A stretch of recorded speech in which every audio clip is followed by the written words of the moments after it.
నమస్కారం అందరికీ. మీరు చూస్తున్నారు లంటూ బార్. ఈ వీడియోలో మనం చాలా shocking and heart breaking incidents గురించి మాట్లాడుకుందాం. మెయిన్గా ఈ టాపిక్ వచ్చేసి అహ్మదాబాద్లో జరిగిన ఎయిర్ ఇండియా 171 ప్లేన్ క్రాష్ గురించి.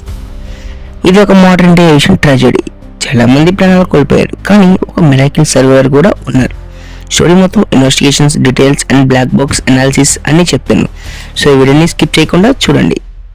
Flight details and take off. June 12, 2025, Air India Flight 171 and Boeing 787 Dreamliner Ahmedabad నుంచి లండన్కి వెళ్తుంది. మీకు చిన్న క్లారిఫికేషన్ కోసం, అంటే ఎయిర్ ఇండియా ఫ్లైట్ 171 అంటే ఏంటి, లేకపోతే బోయింగ్ 787 డ్రీమ్లైనర్ అంటే ఏంటో చిన్న క్లారిఫికేషన్ చెప్తాను వినండి. First thing, air India flight 171 అంటే ఏంటి? ఎయిర్ ఇండియా ఫ్లైట్ 171 అనేది ఒక స్పెసిఫిక్ ఫ్లైట్ నెంబర్ మాత్రమే. ఇది ఎయిర్ ఇండియా ఏరోప్లేన్ ఆపరేట్ చేసే ఒక జర్నీ నెంబర్. ఎగ్జాంపుల్, ముంబై నుంచి లండన్కి వెళ్ళడంలో ఈ ఎయిర్ ఇండియా 171 అనే ఫ్లైట్ నెంబర్ అసైన్ చేస్తారు. ఫ్లైట్ 171 అనేది రూట్కి పేరు, లైక్ బస్ నెంబర్ లాగా. ఇక్కడ యూజ్ అయ్యే ఎయిర్ క్రాఫ్ట్ డిఫరెంట్ టైప్స్ ఉండొచ్చు, లైక్ 747 ఆర్ 787 ఎక్సెట్రా. మీకు సింపుల్గా చెప్పాలంటే ఫ్లైట్ 171 అంటే specific route, journey number, aircraft name కాదు. ఓకే, ఇప్పుడు మనం బోయింగ్ 787-8 డ్రీమ్లైనర్ అంటే ఏంటో తెలుసుకుందాం. బోయింగ్ 787 డ్రీమ్లైనర్ అనేది ఒక ఎయిర్ క్రాఫ్ట్ మోడల్ నేమ్. ఇది బోయింగ్ కంపెనీ డిజైన్ చేసిన అడ్వాన్స్డ్ ఏరోప్లేన్లో ఒకటి. 787 సిరీస్లో ఇది ఫస్ట్ వర్షన్. తర్వాత 787-9 అండ్ 787-10 కూడా ఉన్నాయి. ఇవి లాంగ్ డిస్టెన్స్ ఇంటర్నేషనల్ ఫ్లైట్కి వెళ్ళడం జరుగుతుంది. ఎయిర్ ఇండియా ఫ్లైట్ 171లో బోయింగ్ 787-8ని యూజ్ చేసే ఛాన్స్ ఉంది, కానీ రెండు సేమ్ కావు. ఒకటి జర్నీ నెంబర్, ఇంకోటి ఏరోప్లేన్ టైప్. ఇది ఫ్లైట్ డీటెయిల్స్ గురించి. ఇప్పుడు మనం బ్యాక్ టు ద టాపిక్ వెళ్ళిపోతే, ఫ్లైట్లో 242 ప్యాసింజర్స్ అండ్ క్రూ మెంబర్స్ ఉన్నారు. టేక్ ఆఫ్ జరిగింది 1:38 PM రన్వే 23 నుంచి. కానీ టేక్ ఆఫ్ తర్వాత 30 సెకండ్స్లోనే పైలట్ మేడే సిగ్నల్ ఇచ్చారు. యాక్చువల్గా ఈ మేడే అంటే ఏమిటి? మేడే అనేది ఒక ఎమర్జెన్సీ సిగ్నల్. ఇది ఏరోప్లేన్ లేదా షిప్లో డేంజర్ ఉంది, హెల్ప్ కావాలి అని చెప్పడానికి వాడతారు. దీన్ని ఎప్పుడు వాడతారంటే లైఫ్ డేంజర్లో కానీ, పైలట్కి ప్రాబ్లం వచ్చినప్పుడు, క్రాష్ డేంజర్, ఫైర్ వచ్చినప్పుడు, లేదా ఇంజిన్ ఫెయిల్ అయిన అలాంటి సిచ్యువేషన్లో వాడతారు. నేను ఎలా చెప్పానంటే mayday mayday mayday and 3 times air traffic control అంటే ATCకి సిగ్నల్ ఇస్తారనమాట. అయితే మనం బ్యాక్ టు సిచ్యువేషన్ వచ్చేస్తే, ఈ ప్లేన్ వచ్చేసి 230 feet ఆల్టిట్యూడ్ వరకు ఎగురుతుంది అనమాట. అంటే నార్మల్గా ఈ డ్రీమ్ లైన్ అంటే ఇలాంటి పెద్ద ప్లేన్స్ అనేవి ఎలా ఎగురుతాయి అంటే మరి మినిట్ ఇది వచ్చేసి 1500 feet నుంచి 3000 feetకి ఎగరాలి. కానీ సోర్సెస్ ఏం చెప్తున్నాయంటే జస్ట్ 230 feet వరకు ఈ ప్లేన్ ఎగిరింది అని చెప్తున్నారు అనమాట. అంటే డైరెక్ట్ ఇది 230 అంటే చాలా తక్కువ ఫీట్కి అయితే ఈ ప్లేన్ ఎగిరి డైరెక్ట్ క్రాష్ అయింది. ఎక్కడ క్రాష్ అయిందంటే అహ్మదాబాద్లో Vijay medical college hostel building మీద ఈ ప్లేన్ అనేది క్రాష్ అయిపోయింది. దీనివల్ల చాలా మంది స్టూడెంట్స్ ఇంజూర్ అయ్యి, ఇంకా కొంతమంది లైఫ్ అండ్ డెత్ సిచ్యువేషన్లో అయితే ఉన్నారు. The crash impact. Plane hostel మీద పడిపోయాక ఒక హ్యూజ్ ఎక్స్ప్లోజన్ జరిగిందనమాట. ఈ హ్యూజ్ ఎక్స్ప్లోజన్లో ఫైర్ అండ్ బ్లాక్ స్మోక్ థిక్గా స్కైలోకి వెళ్ళింది. ఈ ఫైర్ వచ్చిన పెద్ద ప్రాబ్లం లేదు, కానీ ఈ బ్లాక్ స్మోక్ అనేది చాలా డేంజర్. ఎందుకంటే మనకి జనరల్గా తెలిసినట్లుగా ఈ ఫ్లైట్ యొక్క ఫ్యూల్ అండ్ నార్మల్గా మనం వెహికల్స్లో వాడే ఫ్యూల్ చాలా డిఫరెంట్. ఈ ఫ్లైట్ యొక్క ఫ్యూల్ అనేది చాలా డేంజరస్ అనమాట. అండ్ అది డ్రీమ్ లైన్ చాలా పెద్ద ప్లేన్ కాబట్టి ఆ ఫ్లైట్ ట్యాంక్ కెపాసిటీ చాలా పెద్దది. సో జనరల్గా ఇలాంటి సిచ్యువేషన్లో పైలట్స్ ఏం చేస్తారంటే, లైక్ ఫ్లైట్ గాల్లో ఉండగానే సమ్ ఫ్యూల్ అయితే వదిలేస్తారన్నమాట. ఎందుకంటే అది కింద పడే చాలా మందికి చాలా డేంజర్ కాబట్టి దీన్ని గాలి వదిలేస్తారు. కానీ ఇక్కడ ఆ ఛాన్స్ లేదు, ఎందుకంటే ఫ్లైట్ అంత హైట్కి కూడా వెళ్ళదు కాబట్టి ఇంకా పైలట్ ఏం చేయలేదు.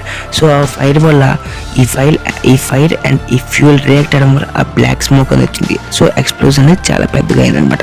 వీడియోలో కూడా చూపించడం జరిగింది. ప్లేన్ చాలా షార్ప్గా గ్రౌండ్కి దిగిపోయాక హై విట్నెసెస్ ఏం చెప్తున్నాయంటే ఈ సౌండ్ నుంచి పెద్ద బాంబ్ బ్లాస్ట్ జరిగిందనమాట. ఎమర్జెన్సీ రెస్పాండర్స్ ఇమ్మీడియట్గా వచ్చారు. And fire department like NDRF, CISF team rescue operation start చేశారు. కానీ ప్లేన్లో ఫైర్ ఎక్కువ వల్ల చాలా మంది సరిగ్గా చేయలేకపోయారు. Death tool and victims. ఈ ఫ్లైట్ క్రాష్ అయిన తర్వాత టోటల్ 279 డెత్ రిపోర్ట్స్ అయ్యాయి. ఫ్లైట్లో ఉన్న 241 ప్యాసింజర్స్లో 240 అందరూ చనిపోయారు. బిల్డింగ్లో ఉన్న అరౌండ్ 38 మంది స్టూడెంట్స్ అండ్ హాస్టల్ స్టాఫ్ కూడా ప్రమాదంలో పడ్డారు. ఇది ఇండియాలో one of the worst air ట్రాజెడీస్గా కన్సిడర్ చేస్తున్నాడు. ఇక్కడ చిన్నపిల్లలు, డాక్టర్, MBBS స్టూడెంట్స్ కూడా ఉన్నారు. క్రాష్ స్పాట్లో the solo survivor Vishwas Kumar Ramesh. ఒక మెడికల్ ఫ్లైట్లో ఒకే ఒక సర్వైవర్ మాత్రం బతికాడు. అతని పేరు విశ్వాస్ కుమార్ రమేష్. ఇతను బ్రిటిష్ నేషనల్ సిటిజన్. ఇతను ఏది చేసిన అనమాట. ఇతను సీట్ నెంబర్ 11లో కూర్చొని ఉన్నాడు, అంటే ఎగ్జిట్లో సీట్ దగ్గర. ఈ ఇమేజ్లో కనబడతాడు. క్రాష్ తర్వాత ఆయన అన్కాన్షియస్ అయ్యారు. ఆయన తన లెగ్ పెయిన్తో వెళ్తూ ఎగ్జిట్ గేట్ దగ్గర బయటికి వచ్చేసారు.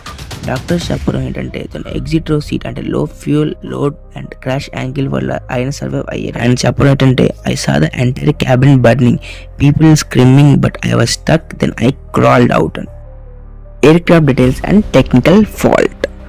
ఎయిర్ ఇండియా 171 అంటే Boeing 7878 Dreamliner engines General Electric GEnx turbofan engines. ఈ ఇంజన్స్ మోడర్న్ టెక్నాలజీతో డిజైన్ చేశారు, బట్ ఈవెన్ మోడర్న్ ఇంజన్స్ అయినా సరే ఫెయిల్ అవుతాయి.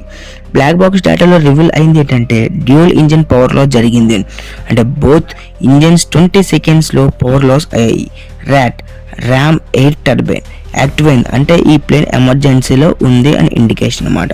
ఈ ర్యాట్ అనేది ఏం చేస్తుందంటే ఇన్ కేస్ ఇలాంటి డేంజర్ సిచ్యువేషన్లో అయితే ఇది కాక్పిట్ కి పవర్ అందిస్తుంది, అంటే పవర్ అందించి అండ్ ఇండికేషన్ చెప్తుంది అనమాట. అండ్ ప్లేన్ కూడా కంట్రోల్ చేయడానికి యూజ్ చేస్తారు దీన్ని. Black box recovery and analysis. మీకు దీని గురించి తెలియాలంటే మీకు ఫస్ట్ బ్లాక్ బాక్స్ గురించి తెలియదు. Black box is nothing but ఇప్పుడు ఏ ఫ్లైట్ అయినా క్రాష్ అయిందంటే దానికి ఒక రీజన్ ఉంటుంది. ఆ రీజన్ అయితే ఖచ్చితంగా బ్లాక్ బాక్స్లో అయితే ఉంటుంది అనమాట. ఏ ఫ్లైట్ అయితే క్రాష్ అయినా సరే ఫస్ట్ వాళ్ళు అయితే బ్లాక్ బాక్స్ అనమాట. ఎందుకంటే ఆ బ్లాక్ బాక్స్లో తెలుస్తుంది ఈ ఫ్లైట్ ఎలా క్రాష్ అయింది, దేనివల్ల క్రాష్ అయింది అని. ఇది బ్లాక్ బాక్స్ గురించి.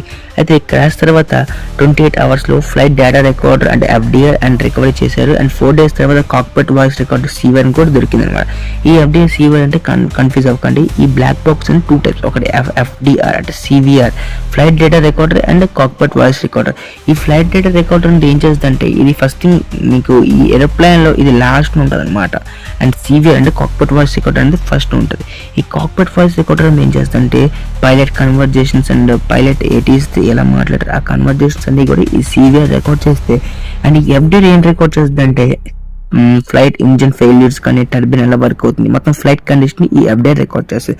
అయితే బ్లాక్ బాక్స్ డేటా మొత్తం ఎక్స్ట్రాక్ట్ చేస్తే ఏం తెలిసిందంటే engine power drop time and crew conversation and last 30 secondsలో అలారమ్స్ అండ్ ర్యాక్ డిప్లాయ్మెంట్ అన్ని తెలిసాయి అనమాట. అయితే వాయిస్ డేటాలో అంటే CVR కాక్పిట్ వాయిస్ రికార్డర్లో ఏం తెలిసిందంటే పైలట్ వాయిస్ డేటాలోనే పైలట్స్ చాలా కామ్గా ఉన్నారని, సడన్గా కన్ఫ్యూజ్ టోన్స్ వచ్చేసిందని, ఒక పైలట్ వచ్చేసి చెప్పడం ఏంటంటే no thrust we're losing altitude and mayday call ఇచ్చారని, విత్ ఇన్ 8 secondsలోనే ఇంపాక్ట్ రికార్డ్ అయిందని చెప్పింది అనమాట ఈ black box. DGCA and global investigation. DGCA అంటే Directorate General of Civil Aviation ఇమీడియట్గా ఏం చేసిందంటే ఇండియాలో ఉన్న అన్ని బోయింగ్ 787 ఎయిర్క్రాఫ్ట్ని ఇన్స్పెక్ట్ చేయమని ఆర్డర్స్ ఇచ్చింది. ఇండియాలో మొత్తం 34 బోయింగ్ 787 ఎయిర్క్రాఫ్ట్స్ ఉన్నాయి and 33 Air India and 1 IndiGo engine filters and fuel quality software checks మొత్తం స్టార్ట్ చేశారు. ఇన్వెస్టిగేషన్ టీమ్స్లో ఉన్నది DGCA India and aircraft accident investigation bureau AAIB and Boeing engineers from USA and some other. And 3 monthsలోనే preliminary reports వస్తుంది and final report వచ్చి 6 to 12 months పట్టొచ్చు అని చెప్తున్నారు. ఈ స్టోరీ మిమ్మల్ని టచ్ చేసింది అని నాకు తెలుసు. మీరు వీడియోని లైక్ చేయండి, షేర్ చేయండి. ఇలాంటి ట్రూత్ ఫ్యాక్ట్స్ బేస్డ్ వీడియోస్ కోసం లెర్న్ టు బర్న్ని సబ్స్క్రైబ్ చేయండి. మీరు కామెంట్స్లో చెప్పండి ఈ క్రాష్ మీకు ఎలా అనిపించింది. నెక్స్ట్ ఎపిసోడ్లో వేరే ఎమోషనల్ స్టోరీతో కలుద్దాం. Until then stay strong, stay safe. జై హింద్.